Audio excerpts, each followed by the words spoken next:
ፕሮግራሜን እጀምራለሁ ማለት ነው። የፕሮግራሜ መነሻ የሚሆነው ፋኖ ምን ሆኖ ነው በምን ምክንያት መሳሪያ ነክሶ ድንጋይ ተንተርሶ ለማደር በቃ ለምን ወጪ ጫካ መነነ ከሚለው ነገር እንነሳለን። በቀጣይ አሁን የፋኖ አቋም ምን ላይ ነው? የመንግስትስ ሁኔታ ምንድን ነው? ወደፊትስ ምን ታስቧል የሚለውን ነገር ተነጋግረን እንደ ህዝብ እንደ ሀገር እንደ ወሎ እንደ ጎጃም እንደ ሸዋ እንደ ጎንደር ድርጅታችን አፋብን ያወረደው መመሪያ ስላለ ያወረደው ግብር አመታዊ ግብር ስላለ በሱም ጉዳይ ተነጋግረን እንለያያለን ማለት ነው። ፕሮግራሙን እናሳጥራለን። እስከዛ ድረስ ሁላችሁም በጥሞና ታዳምጡናላችሁ ማለት ነው። እኛ አማራዎች ነን። ያ ማለት እኔም እናንተም አንቺም አንተም ሁሉም አማራ ነው። አማራነታችን እንደ ወንጀል ሲቆጠር በማንነታችን ስንሳደድ ኢትዮጵያ በምትባል ሀገር ውስጥ በመላው ብሔር ብሔረሰብ ውስጥ የሚኖር አማራ በመሆኑ ብቻ ሲሳደድ፣ ሲፈናቀል፣ በጅምላ ሲቀበር፣ ገሚሱን አሞራ ሲበላው፣ ገሚሱ የዱር አራዊት ራት ሲሆን ፋኖ ጫካ ገባ። ፋኖ ብረት ነከሰ፣ ድንጋይ ተንተራሰ። የፋኖ የመጀመሪያ አወጣጥ ይሄ ነው። ይሄ በእኔና በእናንተ ዘመን ኢትዮጵያ ዙፋን ላይ የተቀመጠ አሪዎስ ምላሱን እያለሰለሰ በቅቤም ራሱ አንደዜ በጎሳ አንደዜ በሃይማኖት እየገባ ዋና አጀንዳው ግን አማራን ማጥፋት ስለሆነ እየተራ ጨረሰ። አሁንም ቢሆን ወገኔ ምን አገባኝ እንቅልፍ ውስጥ ነው። አብዛኛው ማህበረሰብ ምን አገባኝ እንቅልፍ ውስጥ ነው። ልክ ሁለት ጓደኛሞች ተኝተው የአንደኛውን ጓደኛ ቂጥ ጅብ እየበላው ሲንቀሳቀስ ሲሰማው አይተኛ አንተ ባለህበት የኔን ቂጥ ነው የሚበላው እንዳሉት ሁሉ ማለት ነው። አማራም በዚህ ልክ ደንዝዞ ነው ያለው። አብዛኞቻችን መንነናል እንቢ ለነጻነት ብለን፣ አብዛኞቻችን ደግሞ ሚስታችንን አፈን እናድራለን። ዓለም የሞቀች ይመስለናል፣ ኑሮ ያለን ይመስለናል፣ ሀገር ሰላም የሆነች ይመስለናል። ኢትዮጵያ ግን በዛ ልክ አይደለም ያለችው። በተለይ አማራ ጦርነት ቀውስ ውስጥ ገብቶ ከጦርነት ባሻገር ደግሞ ወደ ኢኮኖሚ ማሽቆልቆል እየተሸጋገረ ነው። ከረሃብ ደግሞ ጦርነት ይሻላል። ሀገር በኢኮኖሚ ከቀጨጨች፣ ህዝብ ከተራበ ሞቱ ያኔ ነው። ጦርነትማ በልተህ ጠጥተህ ጠግበህ ዘራፍ እያልክ ትዋጋዋለህ። ካሸነፍክም ታሸንፋለህ፣ ከተሸነፍክም ይቀራል። በሰሞኑ እያያችሁት ነው። እስከዛሬ የሆነውን ነገር ተውት። እስከዛሬ የሆነውን ነገር እኔም እናንተም ስለምናውቀው በሰሞኑ ይሄው ሐሳዊ ነብይ ምርጫ ብሎ የሐሰት ፕሮፓጋንዳውን እና ትወናውን እየሰራ ምርጫ ብሎ መጣ። እንግዲህ እናንተ የምርጫን ሁኔታ ወይ አስመራጩ ናችሁ ወይ መርጣችሁ ስለምታውቁ ታውቁታላችሁ። ምርጫ ውስጥ ተወዳዳሪዎች ማን ናቸው? ኢሃፓ፣ ኢዜማ፣ ብልጽግና ናቸው። ሶስት ፓርቲዎች ናቸው። ሶስቱም ፓርቲዎች እንዲያውም ብልጽግና አሁን ከ7 ዓመት በፊት የተመሰረተ ፓርቲ ነው። እነዛ ፓርቲዎች እኔ ሳልወለድ የተመሰረቱ የጃጁ ያበቃባቸው ተላላኪ የሆኑ ሰዎች እነዚህ ከመምህር ወደ ጡረታ የገቡ የአረጋውያን ማህበር ነው እንጂ የፖለቲካ ድርጅት መሆን የሌለባቸው ሰዎች የመሰረቱት። ነገር ግን ከብልጽግና ጋር ቅንጅት ፈጥረው ያልተቀደሰ ጋብቻ ፈጥረው የተለያዩ የመሰሉ ብልጽግናዎች ናቸው እነዛ ፓርቲዎች። አንድ ሰው መምረጥ የሚችለው አንድን ፓርቲ ነው። አንድ ድምጽ ነው የሚፈቀድለት። አሁን ላይ ግን ምን እንድነው የትናንትናው ምርጫ የተደረገው? ሶስቱም ውስጥ ታስገባለህ። አንድ ሰው እኮ ነው ሄደ ሶስቱም ውስጥ ታስገባለህ። ቢኮዝ ሶስቱም ብልጽግናዎች ናቸው ማለት ነው። ያንን ቁጥር ህዝብ ስለሳሳበት ህዝብ ስለከዳው አብዛኛውን የገጠር ቀጠና እኛ ስለያዝነው በዛ ቁጥር ማካተት ስለተፈለገ ማለት ነው። ለምሳሌ የዚህ አካባቢ ህዝብ ሂዶ አልመረጠውም። በዚህ ቀበሌ ስም ግን ኮረጆ ይዞ መጥቷል። በዚህ ቀበሌ ስም ኮረጆ ይዞ መልጦ ኮረጆው ሊሞላ ማለት ነው።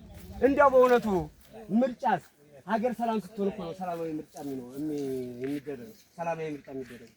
እዚህ በነፍጥ እያናፈጠው እያሯሯጠው እያለ በሰላም እንኳን መምረጥ ሳይችል ሆጤን አይታችኋል፣ ቀይ ማብራት አይታችኋል። ወዲያ አንድ ራስ ድረስ የዛን ቀን እውነት ለመነጋገር እውነት ነው እንጂ መነጋገር ያለብን ገነቴ አልተቻለም ነበረ። ከታች በኩል እየገቡ ከታች አስገባናት አይደል? በሞርተር አላስጠጋት ሲል ገነቴ ማኮላሸት አልቻለም።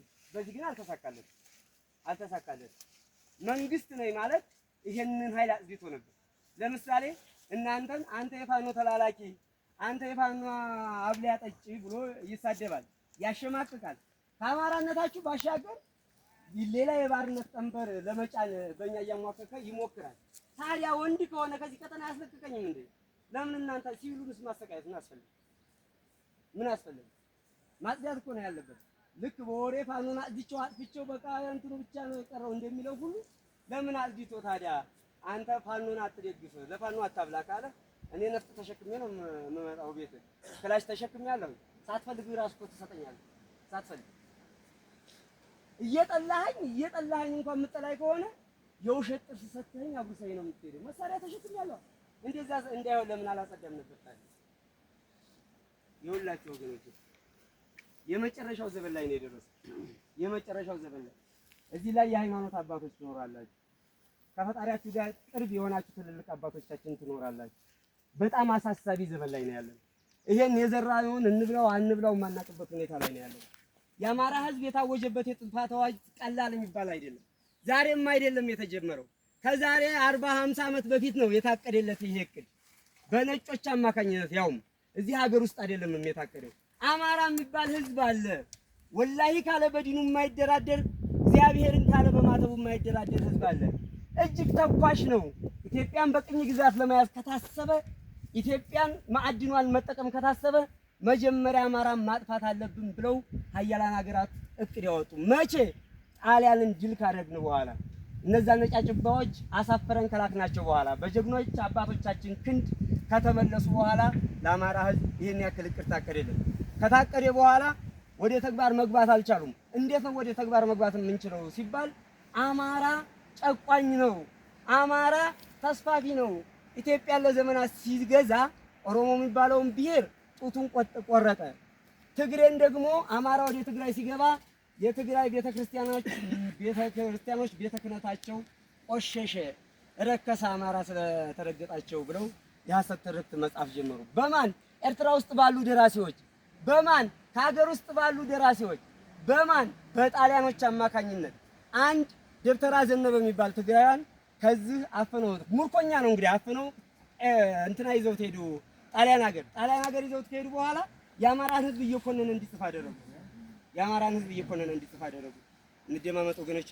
በሌላ በኩል ጀምስ ብሩስ የተሰኘ እንግሊዛዊ የአባይን መነሻ የአባይን ወንዝ ቅርንጫፍ አጠናለሁ ብሎ እንዲመጣ አድርገው ጣና ሐይቅ ገዳም ባህር ዳር 17 ዓመት ቤተክርስቲያን ውስጥ ገብቶ የኢትዮጵያን ምስጢር የኦርቶዶክስን ምስጢር እንዲያውቅ አደረጉና መጽሐፈ ሄኖክ የተሰኘ የኦርቶዶክስ መጽሐፍ ወደ እንግሊዝ ሀገር በግመል ሰርቆ ይዞት እንዲሄድ አደረጉ። ለምን? የአማራን ጀግንነት የአማራን አማኝነት ምስጢሩን ማወቅ ይፈልጉ ነበር። ቢሆንም ግን ምስጢሩ አልተገለጠላቸውም። ያም ሆኖ ይሄን ሞክረው ሲያቅታቸው አማራን በብሔር ብሔረሰቦች እናስጠላው፣ ኢትዮጵያ ውስጥ ባሉ ብሔር ብሔረሰቦች አስጠልተ ነው ብሔር ብሔረሰቦችን በአማራ ላይ እናስነሳሉ። ጡት ቆረጠ ሚኒሊክ አሉ።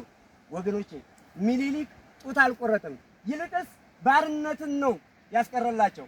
እነዛ እንደ እንስሳ ቁመው ይጸዳዱ የነበሩ ሰዎችን ሱሪ መልበስ አስተማራቸው። እንደ ሰው እንዲያስቡ አደረጋቸው።